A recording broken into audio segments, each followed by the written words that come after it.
My wife dropped her bomb on a Thursday evening. No warning, no build-up, just pure calculated timing.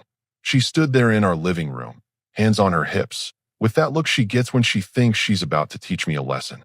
"I need space to think," she announced, like she was declaring war. "The girls and I are going to that spa resort upstate for a week. I need clarity about us, about everything." I set down my dinner and looked at her, really looked at her. The way she stood there, so confident, so sure I'd just nod and accept whatever she decided to throw at me. "Space to think," I repeated slowly. "And when exactly did you plan this little retreat? Does it matter? Look, we both know things haven't been great between us lately. I need time away from all this." She gestured around our home like it was some kind of prison. "When I get back, we'll talk about where we go from here." That was the moment, right there. The moment I realized my wife wasn't asking for space. She was telling me she was taking it. And more than that, she expected me to just sit here like some faithful dog, waiting for her to come back and decide my fate. "So let me get this straight," I said, standing up. "You're leaving for a week to think about our marriage, and I'm supposed to just, what? Wait here? Keep the home fires burning while you figure out if you want to stay married?" She actually rolled her eyes. "Don't be dramatic. It's just a week. 7 days. Surely you can handle being alone for 7 days." The condescension in her voice was thick enough to cut with a knife. This wasn't about needing space. This was about control. This was about showing me who really held the power in this relationship. "You know what's funny?" I asked, walking closer to her. "You're right. 7 days isn't very long at all." Something in my tone made her pause. Maybe it was too calm. Maybe it was too agreeable. But for just a second, I saw uncertainty flicker across her face. "Good," she said, but her voice had lost some of its edge. "I'm glad you understand. This could be good for both of us." I nodded thoughtfully. "Oh, I think it's going to be very good for both of us." "When do you leave?" "Tomorrow morning. Early. My sister is picking me up at 8. Tomorrow morning. Less than 12 hours. She'd planned this whole thing, probably for weeks, and was giving me less than half a day's notice. The disrespect was staggering. "Perfect," I said. "That gives me tonight to really think about this space concept." She looked relieved, probably thinking I was finally seeing things her way. "Exactly. Sometimes we need distance to appreciate what we have."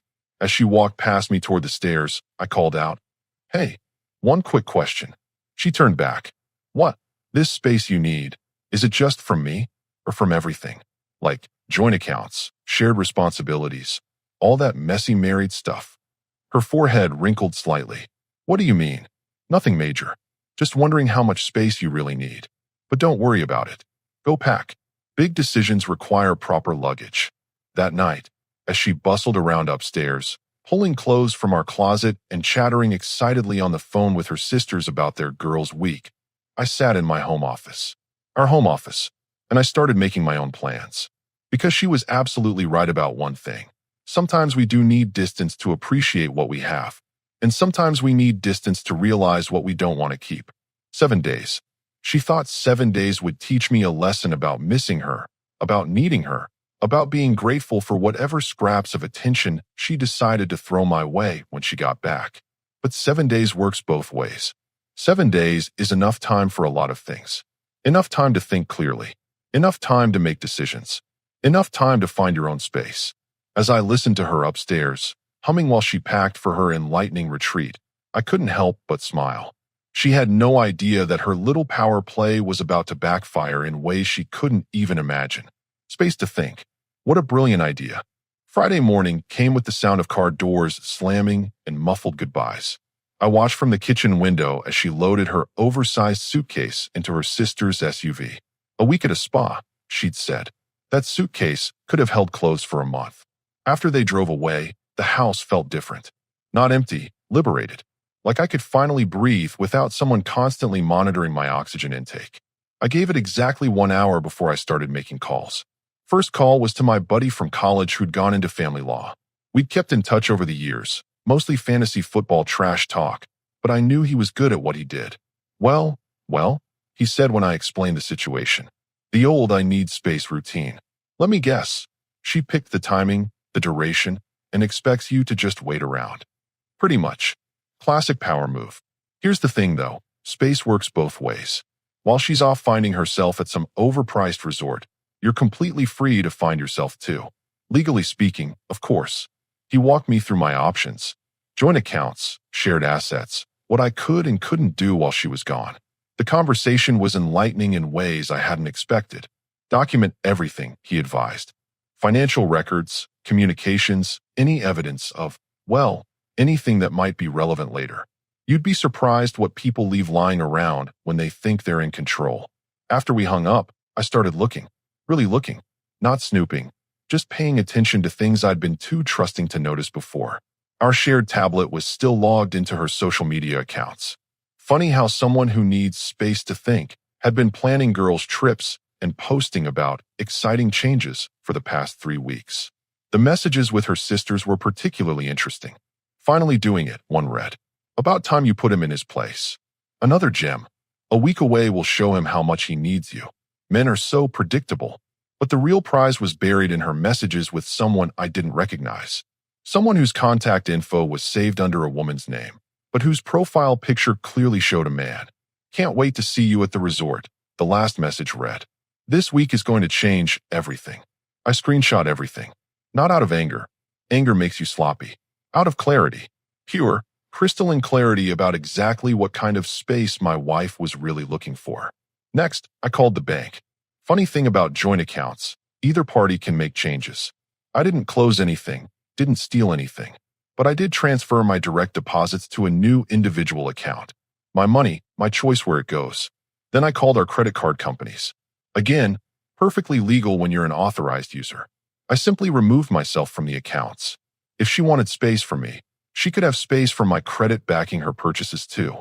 The internet bill, cable, utilities, all in my name, all paid from my accounts. I didn't cancel anything. Not yet. But I did make some calls to understand my options. By lunchtime, I had a complete picture of our financial situation. More importantly, I had a complete picture of exactly how much her space was going to cost when she realized that space comes with responsibilities. Around 2 in the afternoon, my phone buzzed. A text from her.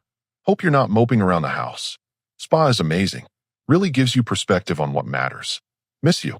Face blowing kiss. Miss me. Right. I'm sure she was missing me terribly while planning her week with her mystery resort companion. I texted back, glad you're getting that perspective. I'm getting some perspective of my own. Enjoy the spa. Short, sweet, and absolutely truthful. I was definitely getting perspective. The rest of the afternoon was productive. I made an appointment with a financial advisor to understand how to protect my assets. I researched moving companies, not because I was planning to leave, but because I wanted to understand my options. Most importantly, I started documenting our marital problems with dates and details. Amazing how much clearer your memory becomes when you're not walking on eggshells anymore. That evening, I ordered pizza and spread everything out on the dining room table. Bank statements, phone records, social media screenshots, a timeline of her behavior over the past few months. It painted quite a picture. My wife thought she was teaching me a lesson about appreciation, about knowing my place, about being grateful for whatever attention she decided to give me when she got back from her thinking retreat. But the only lesson being learned was mine, and it wasn't about missing her.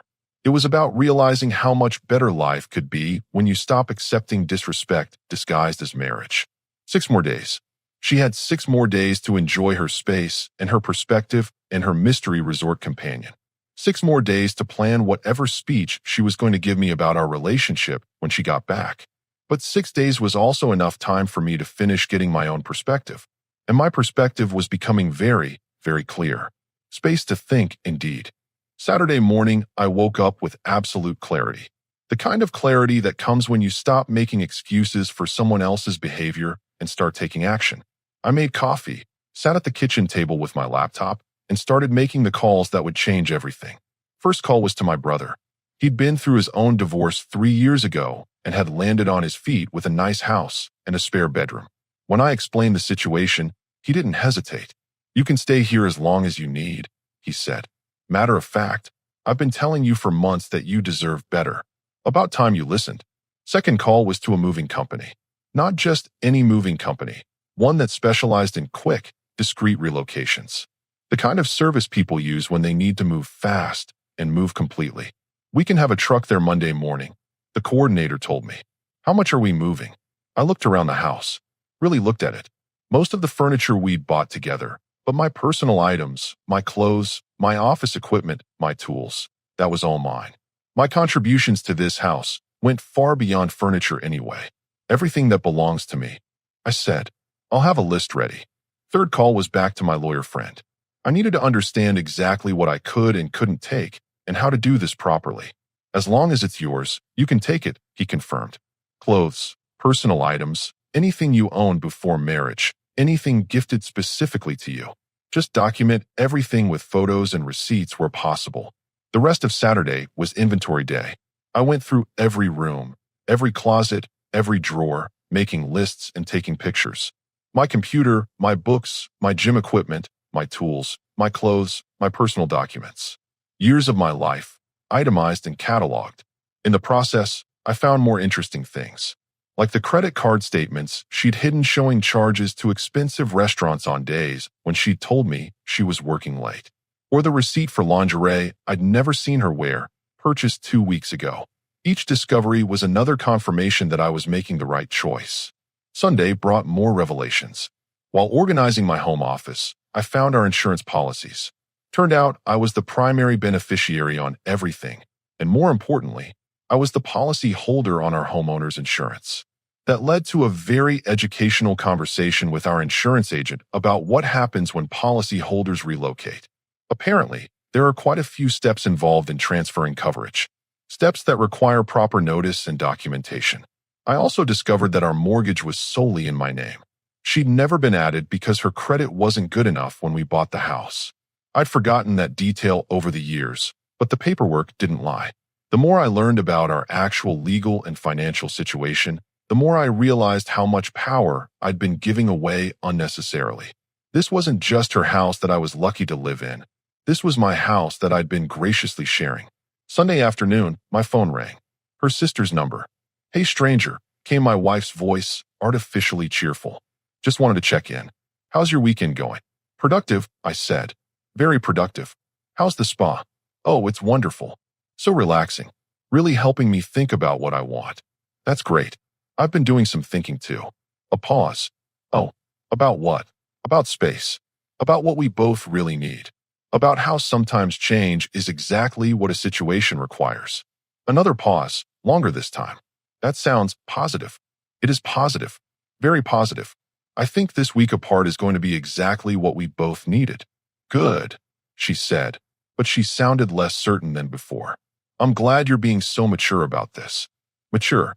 That was rich, coming from someone who'd planned a secret vacation with a mystery man and called it marriage counseling. "I'm being realistic," I said. "Sometimes the most mature thing you can do is accept when things need to change." After we hung up, I finished my preparations. Monday morning, the movers would arrive. Monday afternoon, I'd be living at my brother's house. Monday evening, this house would be exactly what she'd asked for: space. I spent Sunday night packing my personal items and writing a letter. Not an angry letter, not a dramatic letter, just a clear, honest explanation of what I discovered and what I decided. The letter was 3 pages long and covered everything. The financial arrangements I'd made, the evidence I'd found, and most importantly, my decision to give her exactly what she'd asked for, all the space she could possibly want. I sealed it in an envelope and left it on the kitchen counter where she'd be sure to find it. As I went to bed that last night in our house, I felt something I hadn't felt in months. Peace. Real, genuine peace. She'd wanted to teach me a lesson about appreciating what I had. Mission accomplished. I'd learned to appreciate myself enough to walk away from someone who didn't. For more days until she came home to her space. For more days until she discovered that actions have consequences and games have winners and losers. I was done playing her game. Starting Monday, we'd be playing by different rules entirely.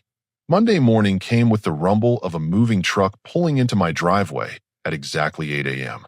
Professional, efficient, and most importantly, fast. The crew chief was a guy named Carlos who'd clearly done this type of job before. Discreet relocation, he called it. We get in, get out, leave no trace except what's supposed to be gone. By noon, my entire life was loaded into that truck. Every book, every piece of clothing, every tool, every personal possession that had made this house feel like home. What remained was exactly what it had always been: her space, decorated with her things, financed by my work. The irony wasn't lost on me. I did a final walkthrough with my camera, documenting exactly what I'd left behind. The furniture we'd bought together, the appliances, the decorations she'd chosen. I wasn't taking anything that could be disputed later. This wasn't about being vindictive, it was about being strategic. Before I left, I made 3 final calls. First to the utility companies, giving them my forwarding address and instructions to mail final bills to my lawyer. Second to the internet provider, canceling the service effective Friday, the day she'd return. Third to our home security company, terminating the contract. If she wanted space, she could have all the space she needed, along with all the responsibilities that came with it. By 2 p.m., I was at my brother's house, watching Carlos and his crew unload my life into storage in a spare bedroom. It felt like emerging from a long tunnel into daylight. My phone buzzed around 3. A text from her. Missing you today? Spa treatments are amazing, but the bed feels empty without you. Face blowing a kiss, can't wait to come home and start fresh. The audacity was breathtaking. She was literally sharing a resort with another man while texting me about missing me. But I'd learned something important over the past few days. Her words meant nothing. Her actions told the real story. I texted back, glad you're enjoying yourself. The house is very quiet without you. Completely true. The house was quiet, mostly because it was now completely empty of anything that belonged to me. She responded quickly. Ah, are you lonely? Just a few more days, baby. Not lonely at all. Actually enjoying the silence. Very peaceful. That seemed to give her pause. The next text didn't come for an hour. Peaceful? That's a weird way to describe missing your wife, lol. Just appreciating the space to think, like you suggested. It's been very enlightening. Enlightening how? I stared at that message for a long time. She was fishing, probably sensing that something had shifted in my responses. But she was 3 days away from finding out exactly how enlightening this week had been. You were right about needing clarity. I'm getting plenty of that. Good. That's what this is all about. We'll both be better for it. Tuesday brought more texts, but they had a different tone. Less confident. More probing. What have you been doing with all your free time? Organizing. Making lists. Planning ahead. Lists of what? Things that need to change. You'd be surprised how clear everything becomes when you have space to think. You're being cryptic. Everything okay. Everything's perfect. Just following your advice about using this time to gain perspective. Wednesday, the messages became more frequent. Haven't heard from you much. Missing our conversations. Just giving you the space you needed. Didn't want to interrupt your thinking process. You can still text me. I'm not on some silent retreat, lol. I know. Just respecting the boundaries you set. What boundaries? I never said we couldn't talk, but she had. Maybe not in those exact words, but the message had been clear. She was taking space, and I was supposed to wait quietly until she decided what she wanted to do with our marriage. Thursday brought the first real crack in her confidence. Called the house earlier, but it went straight to voicemail. Everything okay with the phone? Phone's fine. Just been staying busy. Busy with what? It's not like you to not answer the house phone. Lots of errands. Had to take care of some things while you were gone. What kind of things? Adult things. Bills, accounts, making sure everything's handled properly. That's good, I guess. Looking forward to hearing about it when I get home. Oh, you'll definitely hear about it. Friday morning, her text started early. Coming home today? So excited to see you and start our fresh chapter. Have a safe drive. That's it. No excitement. No, can't wait to see you. I'm sure today will be very memorable. You're acting weird. Did something happen this week? Lots of things happened. Just like you wanted, very enlightening week. Should I be worried? I looked at that message for a long time. Should she be worried? That was an interesting question coming from someone who'd spent the week at a resort with another man while playing mind games with her husband. Not worried. Just prepared for consequences. Consequences of what? Of choices. Of actions. Of treating people like they're disposable. What are you talking about? I'm coming straight home. We need to talk. Yes, we definitely need to talk. But by the time she got home, talking would be the least of her concerns. Because her space was about to become permanent, and her consequences were about to become very, very real. Friday afternoon, I positioned myself at the coffee shop across from our street. Perfect view of the driveway, close enough to see everything, far enough away to avoid the initial explosion. At exactly 4:30, her sister's SUV pulled into the driveway.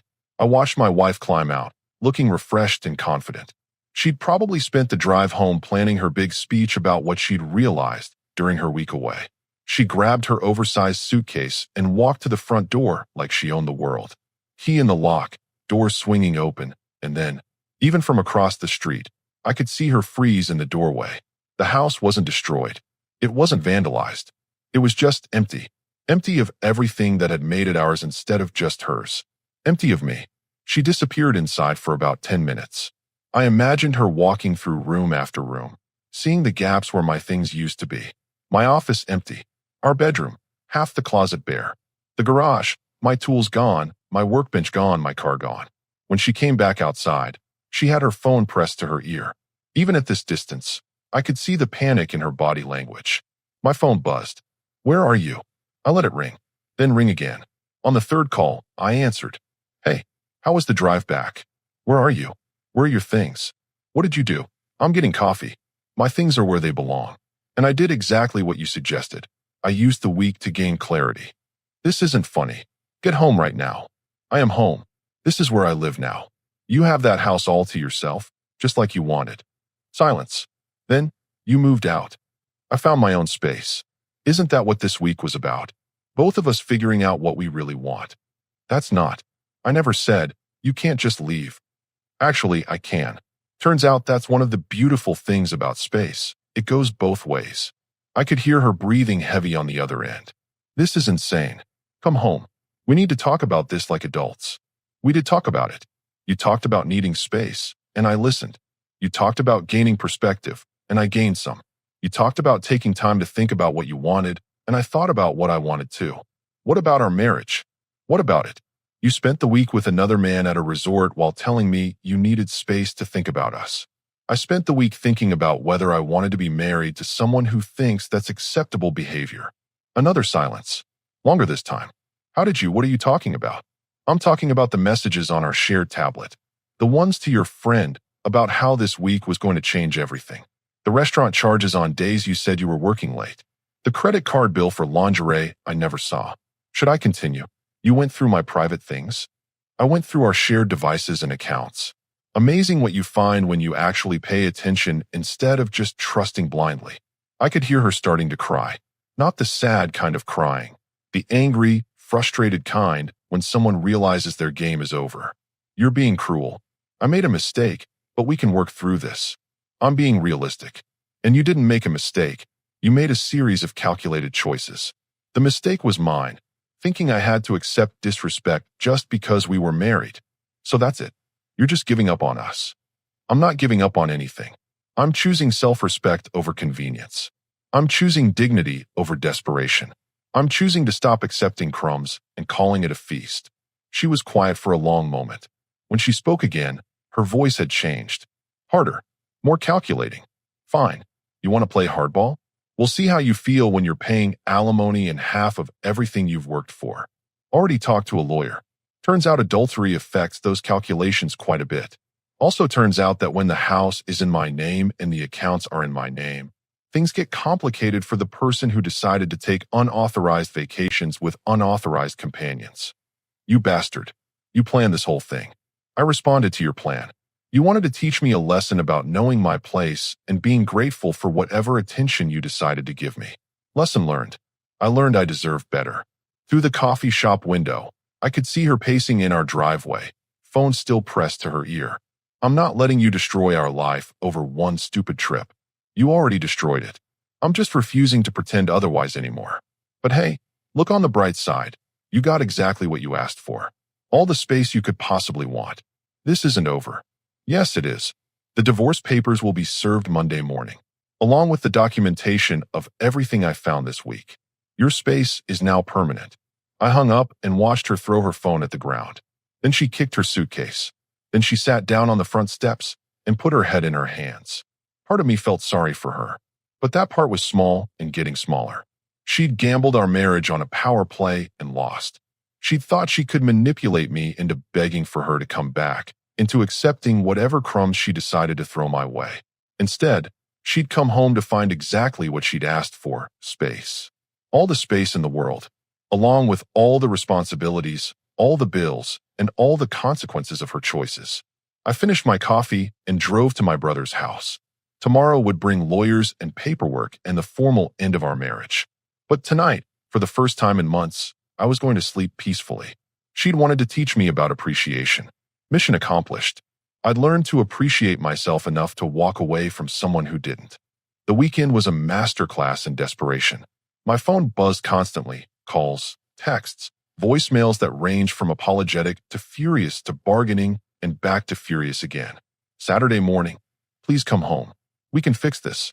I'll explain everything.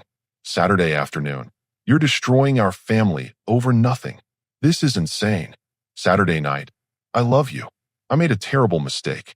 Please don't throw away 7 years of marriage. Sunday morning, my lawyer says you can't just steal everything and disappear. I answered exactly none of them. There was nothing left to discuss. Monday morning brought the knock on her door. Process server, delivering divorce papers, and a restraining order preventing her from contacting me except through lawyers. My attorney had been thorough. Monday afternoon, my phone rang from her sister's number. "You vindictive piece of garbage," came my wife's voice. "How dare you have me served like some criminal? You violated the restraining order by calling me," I said calmly. "This conversation is being recorded. Continue at your own legal risk." She hung up immediately. Tuesday brought a call from my lawyer. She's hired representation. Wants to negotiate. What's her opening position? Half of everything. Alimony. And she keeps the house. I actually laughed. Counteroffer. She gets nothing except whatever she can prove she contributed financially. I keep everything that's in my name, which is basically everything. She's not going to like that. She should have thought about that before she decided to test how much disrespect I'd tolerate. The negotiation lasted 3 weeks. Her lawyer tried every angle: emotional distress, abandonment, breach of marital contract. My lawyer countered with documented adultery, fraud, and evidence of her planning this space manipulation for months.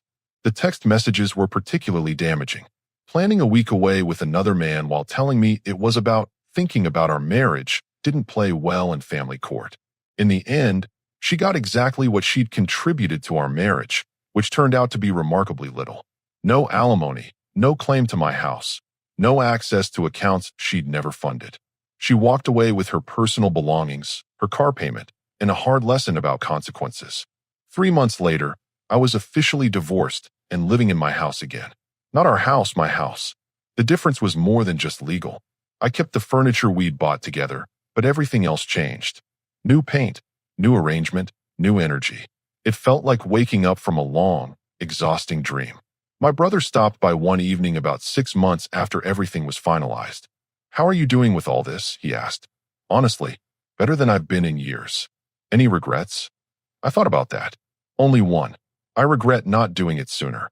What if she'd come back from that spa trip and been genuinely sorry? What if she'd actually wanted to work things out? Then she wouldn't have spent the week with another man. People who want to work on their marriage don't take secret vacations with mystery dates and call it needing space. He nodded thoughtfully. Fair point. What about dating? Getting back out there? Eventually. But first I'm enjoying something I forgot existed. What's that? Peace. Actual peace. Not walking on eggshells. Not wondering what mood she'll be in. Not accepting disrespect because it's easier than fighting. Just peace. A year later, I ran into her at the grocery store. She looked tired, older somehow. Living alone had apparently been more challenging than she'd expected. "Hey," she said awkwardly. "How are you?" "Good. Really good." "You?" "I'm managing." "Look, I know it's been a long time, but I've been thinking about what happened. Maybe we moved too fast with the divorce. Maybe we could have worked things out if we tried harder." I looked at her for a long moment. The same face, the same voice, but none of the power over me she used to have. "You know what's funny?" I said. "I think you're right. We could have worked things out." Her eyes lit up slightly. "If you'd wanted to work things out. If you'd been honest about what you were really doing that week. If you'd respected our marriage enough to not lie and manipulate and cheat. But you didn't want to work things out. You wanted to prove you could control me." The light in her eyes faded. "The space you asked for turned out to be exactly what we both needed. You got to see what life was like without me supporting you. I got to see what life was like without someone constantly testing my boundaries. And I like my version better." I pushed my cart past her and headed toward the checkout. Behind me, I heard her call out, "I hope you're happy." I turned back one last time. I am. I really am. I hope you find whatever it is you were looking for that week. Walking to my car, I realized something. She'd succeeded in teaching me exactly what she'd set out to teach. She'd shown me what I really had, what I really deserved, and what I was willing to accept. The lesson just hadn't gone the way she'd planned. Her space had taught me that some distances are meant to be permanent. Some bridges are meant to stay burned. And sometimes the best thing you can do for yourself is refuse to shrink down to fit into someone else's idea of what you should accept. 7 days. That's all it had taken for both of us to get exactly what we'd asked for. She'd wanted space to think. I'd found space to live.